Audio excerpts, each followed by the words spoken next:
Assalamualaikum warahmatullahi wabarakatuh. Bagaimana kabar anak soleh solihah? Semoga semua dalam keadaan sehat walafiat ya. Pada video kali ini kita akan belajar mata pelajaran Pendidikan Agama Islam kelas 4 sekolah dasar. Nah, hari ini kita sudah memasuki bab yang terakhir di semester 2, yaitu bab ke-14 tentang pahlawan muslim dan wali songo. Sebelum kita masuk pada materi, marilah kita membaca basmalah terlebih dahulu. Bismillahirrahmanirrahim. Selanjutnya, simak dengan baik penjelasan berikut ini. Berikut akan dijelaskan beberapa kisah para pahlawan muslim. Pangeran Diponegoro. Ya, di atas ada gambarnya, di atas sebelah kanan itu adalah gambar Pangeran Diponegoro.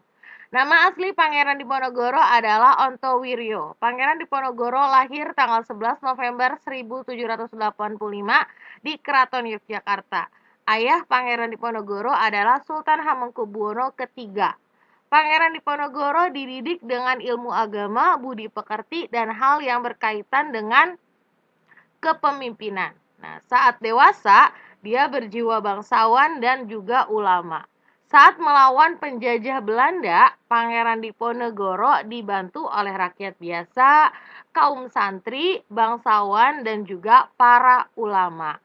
Pangeran Diponegoro meninggal di Makassar pada tanggal 8 Januari 1855. Nah, di sebelah kiri atas di situ ada uang Rp1.000 ya, yang bergambar Pangeran Diponegoro. Nah, itu uangnya itu uang tahun 1985.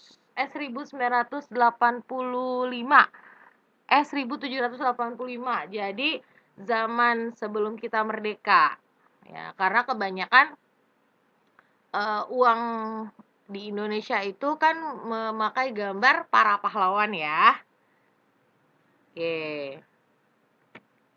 Tokoh pahlawan muslim yang kedua adalah Kiai Haji Hasyim Asy'ari.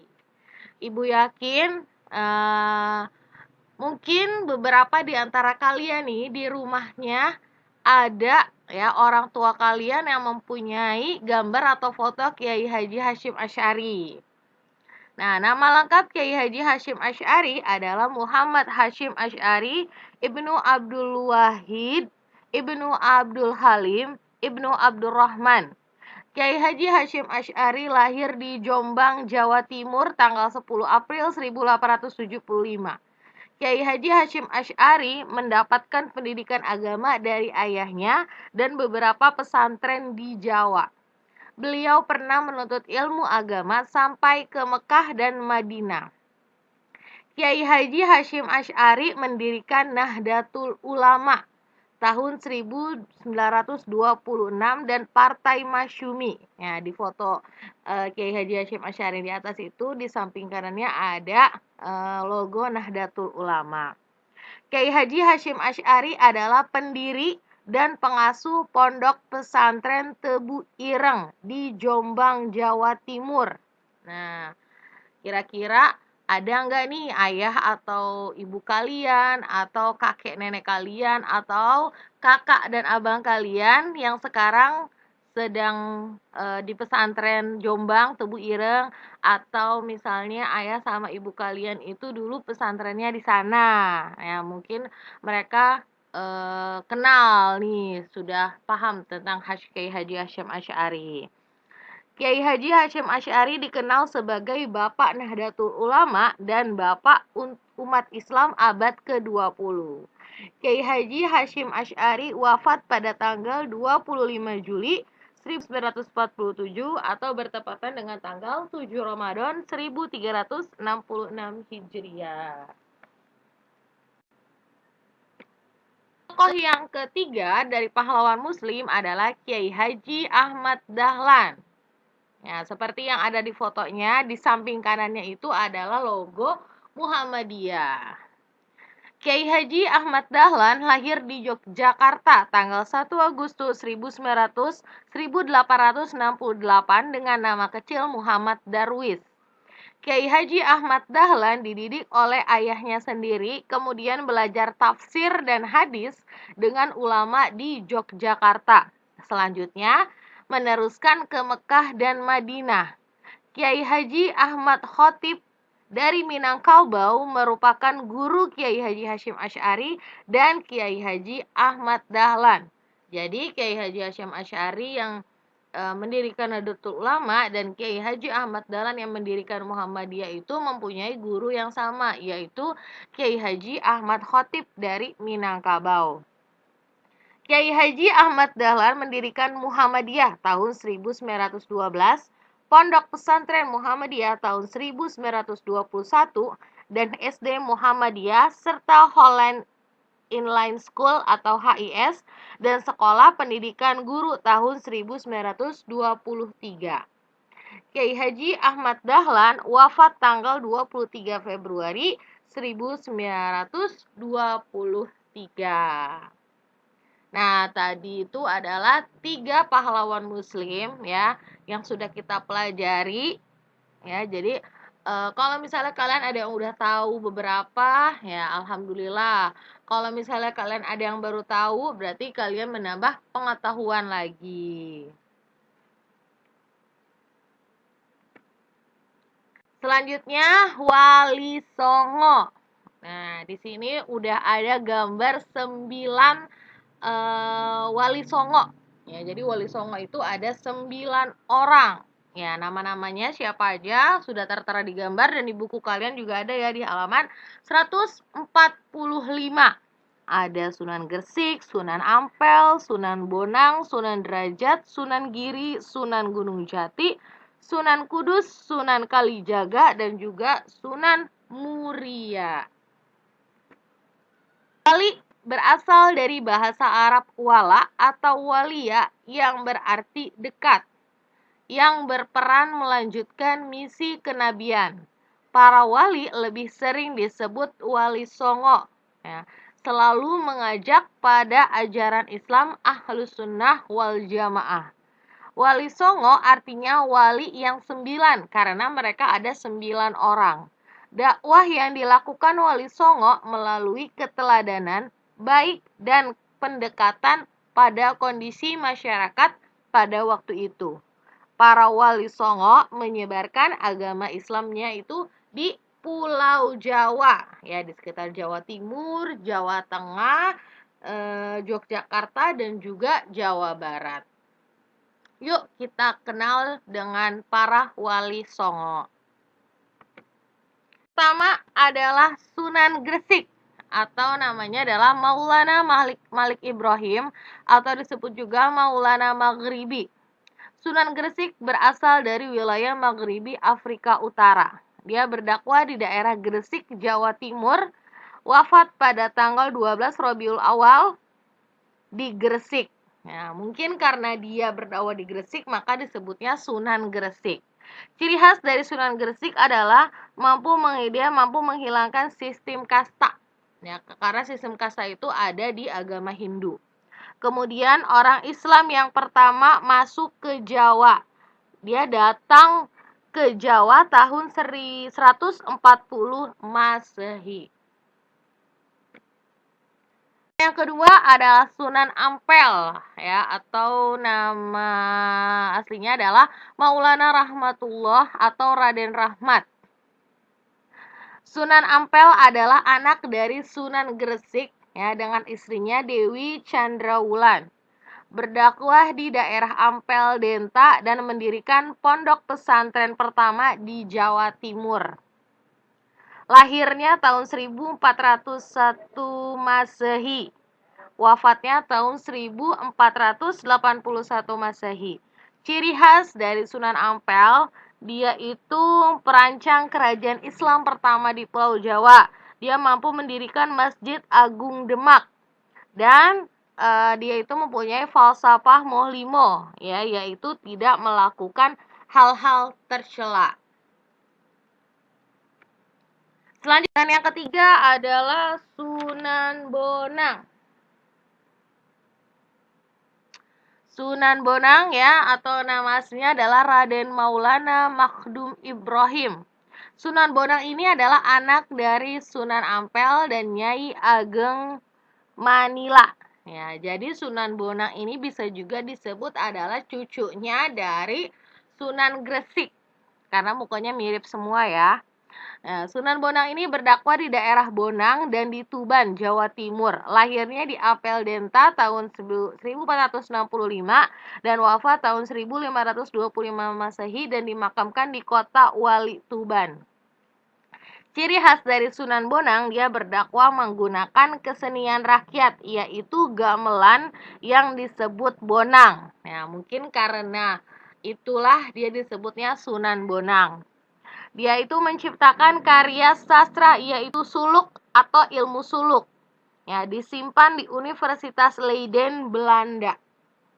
Dan yang terakhir menciptakan tembang Tombo Ati. Mungkin kalian pernah dengar ya tembang Tombo Ati yang dinyanyikan sama Opik. Nah, itu diciptakannya sama Sunan. Selanjutnya yang keempat adalah Sunan Giri atau disebut juga Raden Paku atau Raden Ainul Yakin. Sunan Giri ini adalah anak dari Maulana Ishak, muridnya Sunan Ampel. Sunan Giri berdakwah di daerah Blambangan, Banyuwangi, Jawa Tengah. Lahirnya di Blambangan tahun 1420 Masehi ya, dan wafatnya pada pertengahan abad ke-16 Masehi dan dimakamkan di Gresik, Jawa Timur. Ciri khas dari Sunan Giri ya, memiliki ilmu laduni atau ilmu yang datang langsung dari Allah tanpa perantara manusia dan juga diberi gelar Ainul Yakin.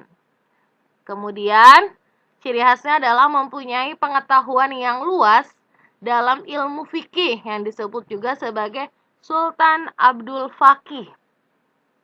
Mengajar anak-anak berbagai permainan dan lagu yang bertema agama. Permainan anak-anak seperti jelungan dan cublak suweng, serta lagu Jawa, pucung dan asmaradana.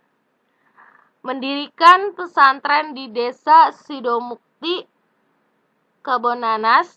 Dan yang terakhir, sewaktu kecil pernah dihanyutkan ke laut dan ditemukan oleh Nyi Ageng Pinateh dan diberi nama Joko Samudro. Nah, itu adalah ciri khas dari Sunan Giri. Selanjutnya, yang kelima adalah Sunan Derajat atau disebut juga nama aslinya adalah Raden Qasim Syarifuddin atau Sunan Sedayu. Ya, disebut juga Sunan Sedayu. Sunan Derajat itu adalah anak dari Sunan Ampel dan Dewi Chandrawulan serta adik dari Sunan Bonang. Ya, jadi Sunan Derajat ini adiknya Sunan Bonang, anaknya Sunan Ampel dan juga cucunya dari Sunan Gresik. Sunan Derajat ini berdakwah di daerah Paciran, Lamongan, Jawa Timur, lahir tahun 1470 Masehi, wafat pada pertengahan abad ke-16 dan dimakamkan di Pacitan, Lamongan, Jawa Timur. Ciri khas dari Sunan Derajat, dia mempunyai harta yang berlimpah tetapi hidupnya sederhana. Mempunyai jiwa sosial dan kedermawanan yang tinggi, serta mendirikan padepokan santri dalam daur. Santri dalam duwur. Nah, itu adalah ciri khas dari Sunan Derajat. Selanjutnya yang keenam, Sunan Kalijaga, Raden Said. Nah, ini yang paling beda dibanding semua sunan karena dia memakai baju Jawa. Ya, mungkin kalian nih yang laki-laki mungkin tahu ya baju Jawanya. Sunan Kalijaga adalah anak dari Raden Sahur dan Dewi Nawangrum. Berdakwah di daerah Tuban, Jawa Timur, lahir tahun 1450 Masehi dan wafat abad ke-15 Masehi, dimakamkan di Kadilangu, Demak, Jawa Tengah. Ciri khas dari Sunan Kalijaga, dia itu berdakwah melalui sarana wayang purwa atau wayang kulit. dan berdakwah dengan gamelan, seni suara atau tembang, seni ukir, seni busana, seni pahat, dan kesusastraan. Guru yang arif dan bijaksana sehingga diterima semua kalangan di masyarakat. Dan beberapa lagu terkenal yang diciptakannya antara lain Lir-Ilir dan juga Gundul Pacul. Nah, kalau kalian tahu lagu Gundul Pacul, nah itu diciptakan oleh Sunan Kalijaga. Nah, Sunan yang ke-7 adalah Sunan Kudus, ya. Disebut juga Raden Jafar Shodiq. Sunan Kudus adalah anak dari Raden Utsman Haji atau Sunan Gudung dan juga Syarifah Ruhil. Berdakwah di daerah Kudus, wafatnya tahun 1550 Masehi dan dimakamkan di pemakaman Masjid Menara Kudus. Menara Kudus itu sangat bagus ya, karena Buria sendiri sudah pernah berziarah ke sana.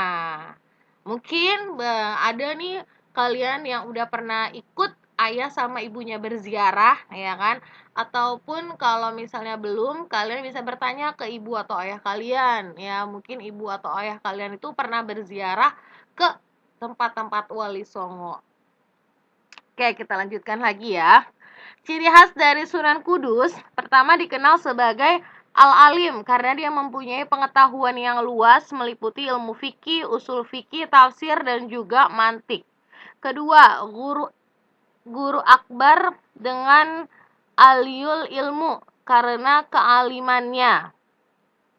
Berdakwah dengan cara-cara Islam yang masyarakatnya masih agama Hindu-Buddha. Terus dia menciptakan cerita keagamaan yang berjudul Gending Mas Kumbang dan Mijil. Yang kelima, dalam urutan nasab, Sunan Kudus itu keturunan dari Nabi Muhammad melalui garis silsilah Husain bin Sayyidah Fatimah bin Nabi Muhammad. Allahumma sholli wa sallim wa barik alaihi. Jadi Sunan Kudus ini ya masih keturunan Nabi Muhammad dari silsilah cucunya Nabi, yaitu si Husain bin Sayyidah Fatimah. Sunan yang ke-8 adalah Sunan Muria atau nama aslinya adalah Raden Umar Said. Sunan Muria adalah anak dari Sunan Kalijaga, berdakwah di pedesaan di Pulau Jawa, Jepara, Tayu, Juwana, Kudus, dan Pati. Wafatnya pada abad ke-16 Masehi dan dimakamkan di Gunung Muria, Kudus. Nah, waktu Buria berziarah ke Sunan Muria, ya, jadi tempatnya itu ada di gunung.